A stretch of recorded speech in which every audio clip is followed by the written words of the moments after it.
Hey everybody, it's Norm from Tested.com, and I'm joined today by two special guests. I got Frank Ippolito and Sean Charlesworth. This is a new week of builds. We're going to try something a little different this week. Instead of building a kit or a project, we're actually going to try a process. And the process we're trying today is stop motion animation, this whole week. So the way this works is this first video is available for everyone watching YouTube. We'll explain our process, our setup, and then throughout the rest of the week on Tested.com, we'll be trying to animate a full stop motion short. So today we're going to introduce you to the tools we're using, some of the setups we're doing. But Frank, both you and Sean have had some experience with stop motion animation. So let's share that. So Frank, what have you done before? Well, I worked on the stop motion sequence for the new Star Wars movie. Pretty big deal, yeah. For the Frank, little chess set guys. Yes, yeah. Frank worked at Tippett Studio. Of course, you've seen Star Wars Force Awakens, the Jarek chess sequence. We did a video with that. You were the head puppet fabricator. Yep. But you work with the armaturists and, of course, the visual effects supervisors to do the whole sequence. And in your past, you also worked at stop motion animation shops. Yeah, I was the shop supervisor for the Kyoto brothers, who had done a ton of stop motion, and so I've built a lot of puppets and stuff there too. And Sean, also Frank's stop motion. got me beat. But you have stop motion in your blood as well. Yeah, I went. My undergrad was in film. I did some simple stuff on film, like some Lego ball jointed armatures that I did, and then when I went to grad school, I actually was going for computer animation until I changed over to 3D printing. So yeah. All of us have definitely an affinity for stop motion. Well, I haven't done a lot of animating, so this will be fun. I get to play with the animating. So, in your experience working with stop motion animators, what are their setups usually like? We have some of the similar software, but like, do they sculpt and mold and build a puppet, right? Mm-hmm. The puppet usually has an armature on the inside, a skeleton that can let it move very precisely. Mm-hmm. Yes. They have a very controlled stage setup, controlled lighting. And then they're shooting mostly with cameras. Like even Phil Tippett shoots with just 5D Mark IIs, Canons, right? So we have analogs to all that stuff. Let's start with our puppets for this week. So you see Vader right there. This is a Hot Toys Vader from Sideshow Collectibles. They sent it over, and I thought it'd be great because people talk about how posable these collectibles can be. Well, the best test of posability is animated. Animated, right? Yeah. And then we also, in addition to Vader, we have a Luke. So let's bring out Luke. Oh, these guys look so good. This is also the Sideshow exclusive Luke. These figures, they're 6-scale figures, about a foot tall. They have pretty good range of movement. We're talking about articulated feet, knees. They can go up to this. There's real fabric clothes. You got the physics happening there. You got hands that move. Yeah, lots of hands you can swap out for different poses. Pull the stuff out. When you get one of these figures, they usually come out with a whole swath of like hands that you can replace, accessories. Luke even has like a hair piece removal. What he doesn't have, though, a helmet goes over that. Nice. Helmet hair. Helmet hair. Oh, there it goes. Yep. What he doesn't have is different faces, though, right? So for stop motion shops like Leica, for example, they've been experimenting a lot with 3D printed stop motion puppets. The bodies are traditionally made with the armatures and everything, and then they 3D print the heads and the faces. Right. So and they have like face plates, and even back to stop motion films like Nightmare Before Christmas. Right. They didn't 3D print those, but you're basically swapping out hundreds of different heads for every possible facial expression. Yeah, Nightmare, they had to hand sculpt every single expression, and they'd have trays of them, and so they have to have duplicates of those. So if you dropped or broke one, you'd be in trouble with the 3D printed ones. It makes it a lot easier. They can just like print them off like crazy. So we're not going to be able to get that type of facial animation, but we can definitely get some action going on. Vader's pretty expressive. It's all in the voice. Who can do the best Vader voice? But these aren't perfect. Like, there's no skeleton in them. They're jointed. That's the most they are. One of the things that was tricky about some of the Star Wars chess set things is some of the guys weren't designed to pose originally, so we had to make them move. And the ankles is really the hardest part, because if you got these guys with these tiny little feet, this ankle has to hold up the whole thing. And obviously on these things, like these ankles aren't designed to hold up anything. Right, and traditionally you might do something like, what we were originally going to do is put a peg down in the feet and have a wing nut, and you might have a board that's perforated, like you could even have like pegboard, and you would move and secure it on the bottom. But we figured that that's not going to work quite as well. So we came up with a workaround though. Right. Like one thing is we were talking about, because these all come with stands, and we were thinking maybe like a lot of these figures have like your standard, like this one, this Imperial pilot, like a crotch stand. And so this fits here. It's tight enough to keep him so he can stand up, so there's no weight on the ankles, but he still wobbles. And not good for animation. No, not good for animation, because you want to be able to control every movement. You want to be able to move the hand without it shifting its balance. Yeah. Another option was maybe a clamp system. You see a lot of like a lot of stop motion puppets. They're actually mounted in the back, and they just CG out like an arm. Yeah, but you got to have a good mount in there, and then you have to have an arm that's strong enough to counterbalance that. So we don't have that either. We'll put this guy in the background. So what was the solution you came up with? I figured to just take a piece of armature wire and run a loop down both of their legs, and then have a little bit sticking out.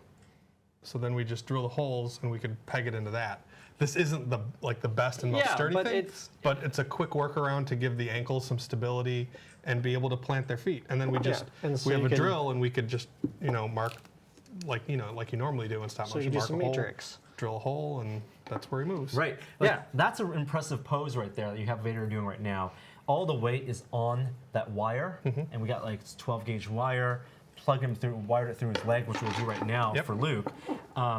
But that gives him posability, again, taking that stress off that ankle. And this is actually good to demonstrate for the people at home, because the Leica models are like a lot of things that Phil might have done, or Ray have like these beautifully machined armatures that are ball joints and everything. But if you're doing it low budget, you have wire in it, and it might be like you might take a wire and twist it together, and you make a skeleton out of that, and then you could put clay around it or something if you're just goofing off at home. So this is a good example of how to do it on the cheap.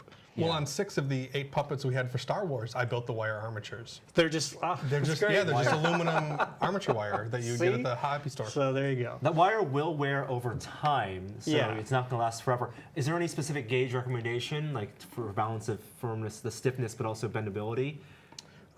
It depends on the size of the puppet. You're doing a bigger puppet, you want a stronger, beefier wire. Yeah. And a lot of times what we do is we'll take this and put this end in a drill chuck, and then use like a screwdriver on this end, and it'll tighten it. It'll just twist it. Yeah, and it'll twist the whole thing, and then you have like a doubled up version of this. Right. So if you have a thinner wire, you could double it up, and then like maybe if one of them breaks, there's still one more in there that's not broken.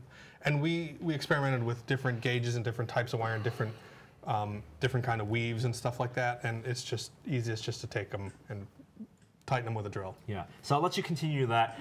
Sean, I want to ask you about the board, the surface. So we have this mounted on just, half-inch ply on 2x4s elevated above. And Frank mentioned the idea what we can do is we can drill into the surface board to move the figures around, create anchors for them. In a traditional stop-motion setup where you're building a set, for example, what is that surface, and how do they bond these figures to the surface? I worked at NYU, and it was just a few floors above. They have a really nice animation department at NYU Film, and so they had a setup where it was basically like a pegboard. Yeah. And you would make a model with the wing nut and studs in it, and so that you could just mount them to that. You might have like fake grass down on that, so you just poke through that, to hold your model. That's one way to do it. If you're talking about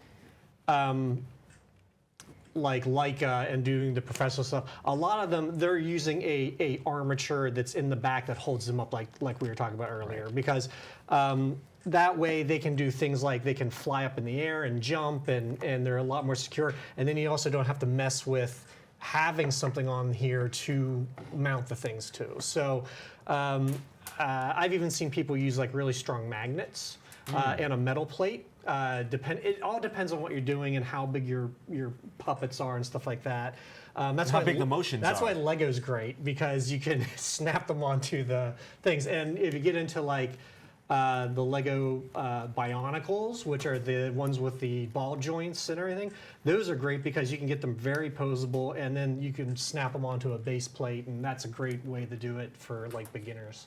Okay. The Wingnut Method, that's what you guys did at Tippett Studio for it was the a Star Wars sequence. Like it was a that- big plate, like a solid plate, and they would drill holes every time they moved it. Yeah, and they just outline for the composite where the chessboard was. Right. And they were actually drilling in where the feet were. And for our purpose, walk cycles are one of the hardest things to do and do it right. So we're not going to be delving into that. So we don't need anything fancy for what we're doing today. So. Okay. Well, what we want to accomplish by the end of this week is a 20-second short animation with Vader and Luke. We've storyboarded out a basic sequence, so let's grab that right now. Yesterday we got together and basically said, well, what can we do?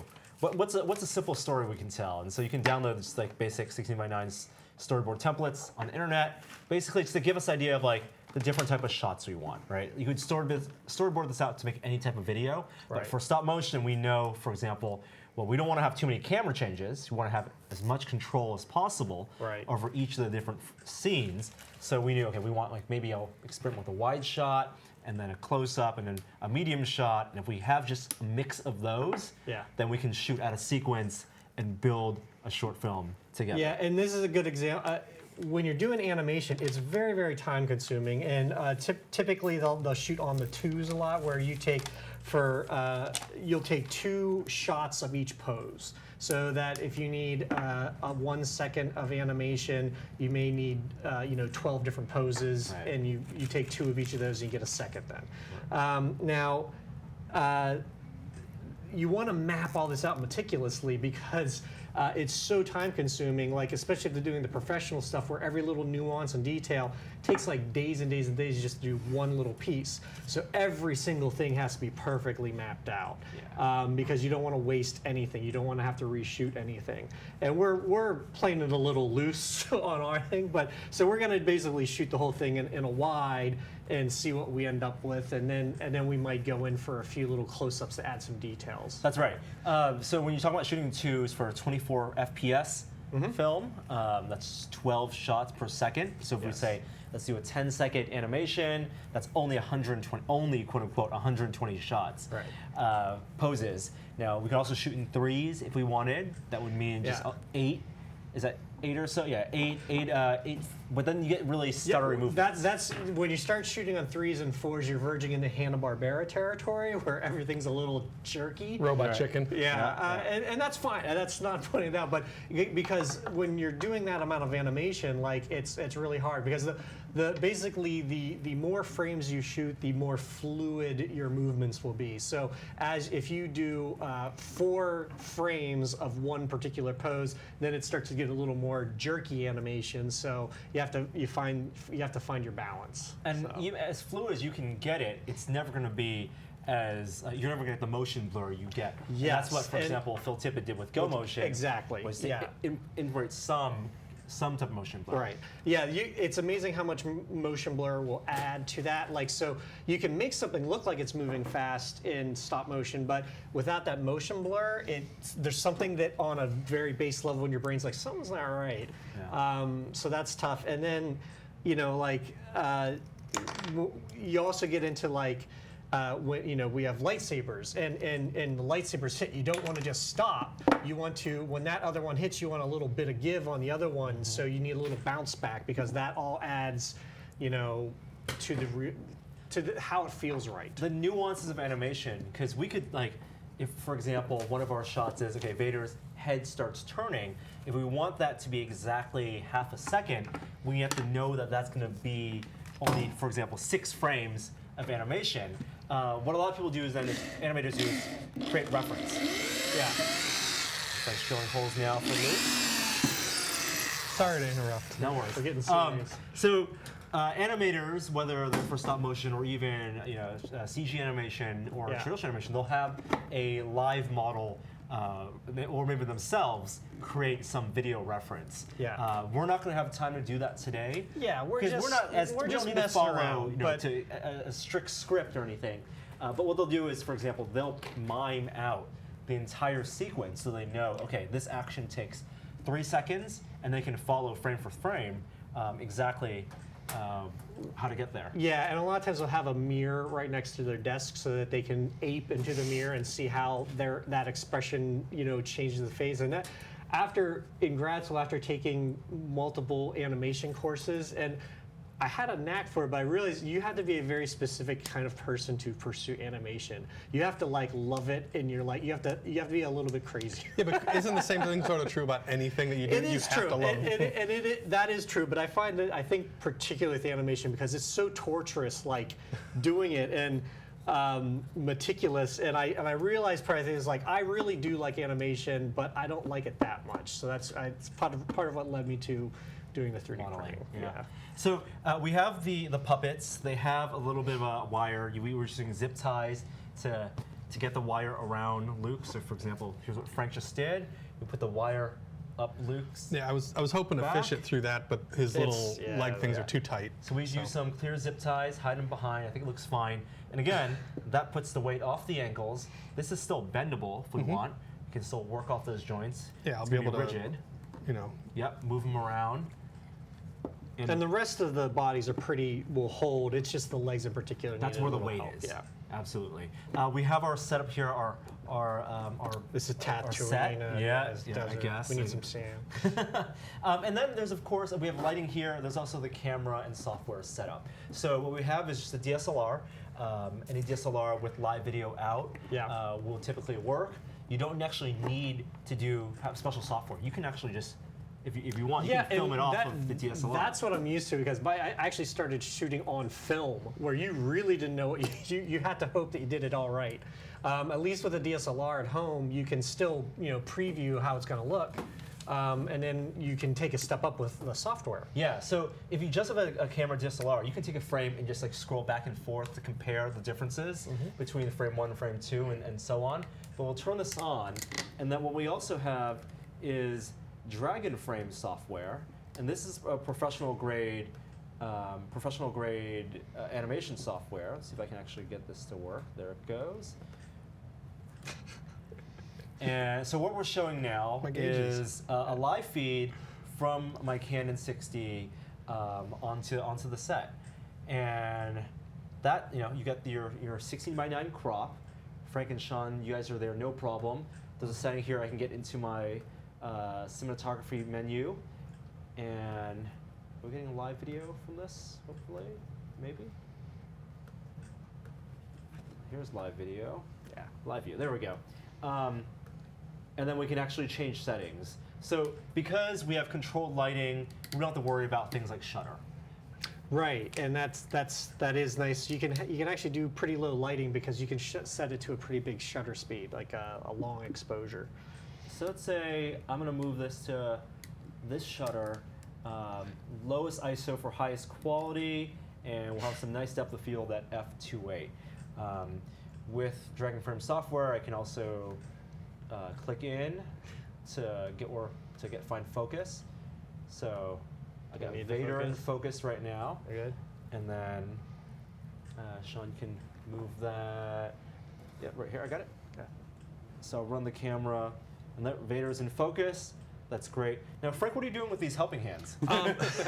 Well, we were talking. Yeah, well, we were talking about having the software so you could reference. With this, you can onion skin, which gives you like a translucent frame of what you just shot. Yeah. But before they had that, people would use these feeler gauges, and if you see pictures of like Phil Tippett animating, the AT-ATs or the Tauntauns, you see all these little machinist feeler gauges, and what it is you put something like right by where like that hand is, and then you know that was there. It's a point of reference. And you can see how much you've moved it. So if I want this lightsaber to go up, it's just like a visual reference. And so if you don't have that software, you could just use these feeler gauges to kind of, eyeball how much that movement is. Because you could move it without this, but you don't really know how much it is. Unless you've done it as much as Phil has, and you just have a feel for it. Yeah, but but even like Phil, like I've seen he them had the use feeler gauges. gauges. Yeah. Totally. What are some do's and don'ts as we're going to start animating soon? We obviously want to change our light setup. We don't want to move the base at all. We don't want to move the camera at all. Those things are going to be static. We're not doing any complex things, like we're not changing the focus or changing the focal length within a shot. We're not going to try to do any zooms or anything. We're going to be static shots with fixed settings. But anything else that we should keep an eye out for as we're animating? Don't move the base. Don't move each other's figure. Yeah, that. Well, having us on separate figures also helps, so that you could keep track of Vader, and I'll keep track of Luke. But you have a lot more stuff with like the cape to move. Yeah. So I'm also going to move this little guy in the background. I have him kind of mill around. Yeah. And probably the kiss of death with animation is if you have a setup like this and you bump the table or you bump the set or you knock something over and it's just like, oh no, because it can just, it can ruin it. And if you're doing, especially on a professional level, and if some of the most fun stuff to watch is like behind the scenes stuff for like Coraline or like Curse the Were-Rabbit, and then the stories of them, and then we knocked it over, and then you have to start all over again and redo like 3 days of work. Bumping things is a big thing. So like having it really locked down, secure, your camera locked down, your set locked down, all that kind of stuff. You run into problems like if you get into like the really old stuff, like the old King Kong that where fabric rustling, the fur. And this is a terrible setup. The real fabric and fur.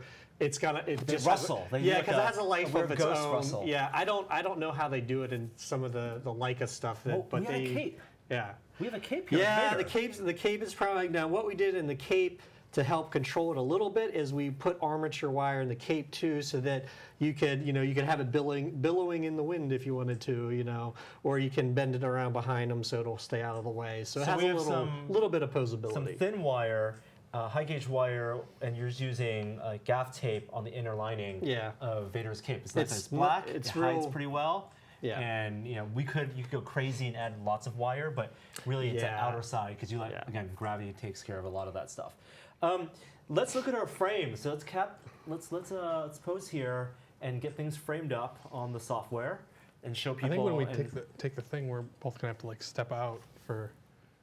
You know what? I don't mind you guys being in the shot. You don't care that we're in the shot? I think that we're gonna be okay. Vader's how do you feel, Frank, about this framing, about this setup? I think it's fine.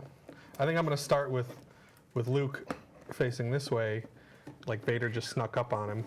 Okay. And he's not going to have his lightsaber on.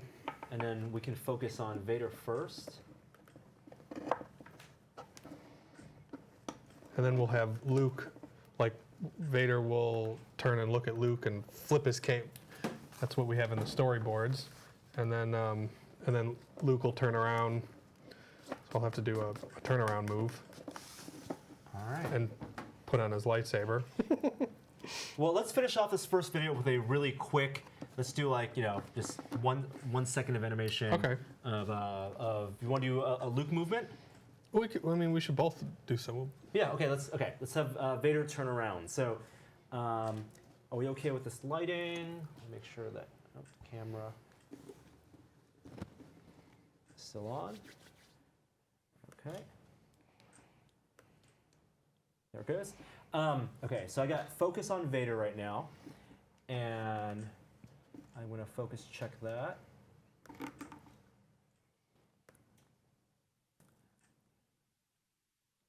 There it goes. All right, and let me know if you guys are ready for this to be the first frame.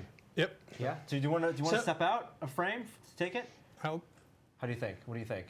We can do either way, whatever you guys want. I'd just stay. Let's stay in frame. Okay. Yeah. So just before we start, here's something you really have to think about in timeout. How long do you want the head turn to last? Exactly. So one of the things you end up doing a lot is you just stay there like 1/1000, What, like you're counting, That's and where it's the references are. ridiculous. Yeah. So how long? So do we want like a 1 second head turn? Like a quick head snap? Yeah. Do you want the head snap, or do you want the slow menacing head turn? Oh, it's got to be slow menacing. Yeah. It's Vader. So we gotta plan Let's that do out. a long I head think. turn. Yeah. And then, Luke's going to turn Luke his is gonna turn lightsaber his on. on. Now, Okay. and when you're doing this, I would say err, if you're not real sure, err on the side of long, because you can always cut out frames or speed it up. Right. It's a lot harder to do add it the other frames way. in, So you get the yeah, reset of everything. it won't look as good. All right, so. let's go for frame 1. Are we ready? Maybe Vader further. Okay, are you guys ready? Sure. We're good? Frame's good? Yep. All right, frame 1. So I'll let you do frame 2, and I can zoom in, of course, to help check the movements. So we're going to do 12 frames. So just do it a little bit. Now you notice there's a little, you guys look like ghosts in here. Like my hand looks like a ghost, so I turned on onion skin. And what's doing is it has superimposed behind it the first frame, the previous frame. It gives you a point of reference to. So we can line ourselves up in the back of the frame, exactly the same place. Exactly. All right, so ready for second frame? Yep. All right.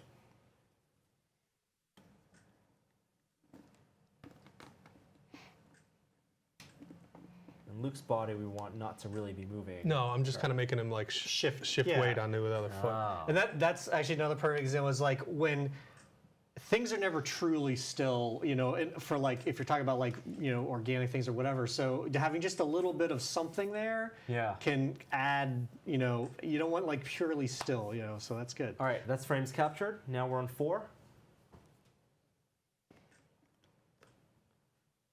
Oh, was Sean's hand in that last capture? It's totally. We're going to keep everyone in. That's your hand actually. You're moving. Oh, is it? No, this is me. Oh yeah, I guess That's Sean's hand. All right. It's gonna be fine. You're a flash of Sean's hand.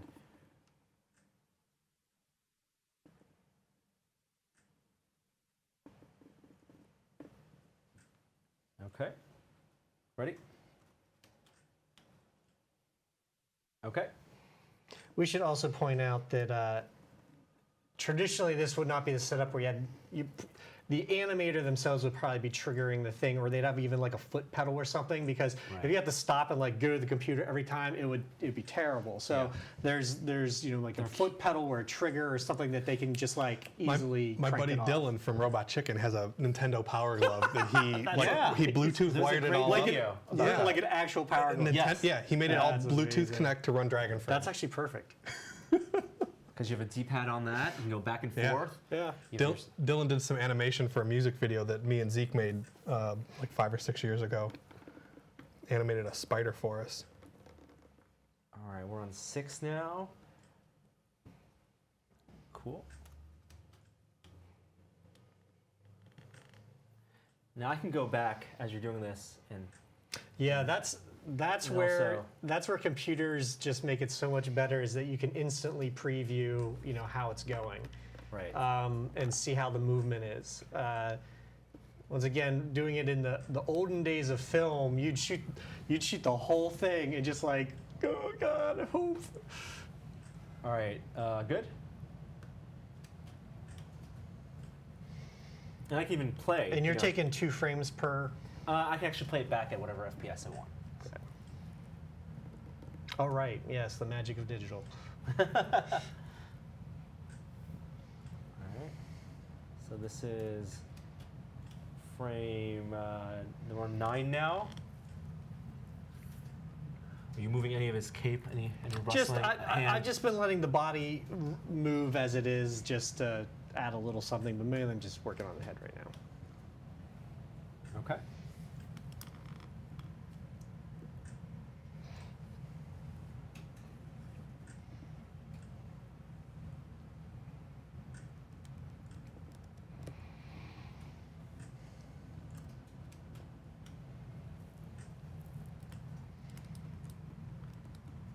And we're moving at such a fast pace right now because we're just messing around. But at professional stop motion studios, how long would it take for them to even get 1 frame usually? I mean, it depends on how many. It depends on what you're animating. Yeah, like what the movement is. If you have to move like all kinds of stuff, but if we're just doing a head turn and then a little if bit it's of like rustling, a squid monster. yeah, then it's you just gotta in and out pretty quick. Or you get some people who are they're doing like a whole crowd Yeah. at the same time, so it can take like minutes to get one frame. And how they keep track of all that, I don't. It's amazing. Well, every animator seems to have a different sort of thing. Some of them just do it all in their head. Some people have these like lists of how they like The time everything charts, out. yeah. I've watched people over at Tippett Studio work on Mad God, and they all kind of work a little bit different, but they're pretty quick. It's a dance. You guys Yeah. are dancing. All right, frame 12. Did you already take it? No, I took frame 11, so you got one more movement for a full second. So then we probably want to hold on this a little bit, just to like a moment of his recognition of looking at Luke. So, well, we're at a full 1 second. Are we ready to watch Yeah, at least let's see second what of 1 animation? second is. All right, we can watch on that screener here.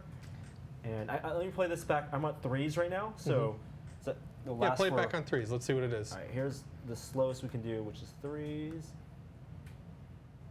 Yeah, so it's pretty jerky.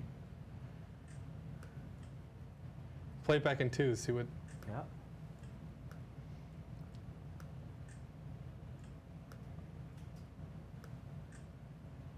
And basically, you're like, people are doing this all the time, reviewing and looking and going back and saying, okay, like, is Luke shuffling the way I want him to shuffle? Is that head?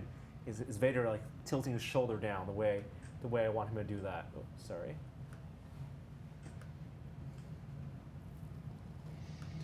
All right. All right. Well, Well, I think that's good enough for this first episode. We are going to animate a full sequence. We want to tell a story using Vader and Luke. Hope you guys learned a little bit, at least, about stop motion. And the idea is that you could have all this equipment, all this software, but you can just do it. Like you can really do this with a digital camera. I think that nowadays, there's an app on the iPad where you could just put the iPad on and it'll onion scan and do all that stuff yeah, too. on Like, the iPhone as well. Perfect. Yeah. If you have an iPhone, have a or any phone and put it on a camera mount. Again, you don't want to lean the phone against something. Yeah. Put it on a mount, put it on a Gorilla Pod or a tripod. You can tell even with like very subtle movements of light, like even shadows, things are changing. So just practice. And if you've created stop motion films before, we'd love to hear them in the comments below. But to watch the rest of our animation, just go to Tested.com and sign up for a premium membership, and we'll be doing this whole week. And then we'll see you guys next time. Yeah. Thanks a lot. Bye.